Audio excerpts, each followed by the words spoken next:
the rising possibility of automation in driving, for example, which is Yeah, really, right. really soon. So put Uber out of business. And that would put approximately like 40%, because 40% of America is currently employed in the transportation industries. Right. Like, that would cause, like, at the very least, a very large displacement in terms of jobs. For sure. Would a solution that then to be like a possibility of universal basic income? And if not, then like what? So I have two problems. I have two problems with universal basic income. My first problem with universal basic income is that automatically, my view is that it causes inflation. If you just give people a bunch of money and tell them to spend it, then prices are going to rise accordingly, because everybody's just going to adjust for the fact that everybody has more money to spend. It's helicopter cash. You drop helicopter cash all over the world, and the prices are automatically going to rise.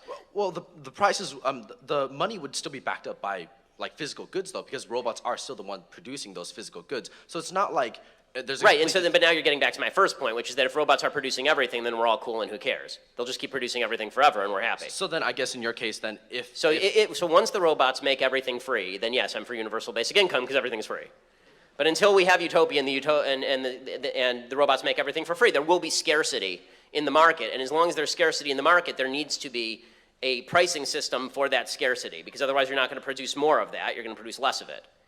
So that's the basic economic point. And there's also like the general point, which is that a larger point to this automation, which is that a lack of jobs would lead to a lack of purpose. And then yes, no, it's totally true. But and so what I think is the question is whether there's a job lag, meaning people lose their jobs at Uber and then they just never work again, or is a job lag where they just find another job but it takes a little while for them to adjust.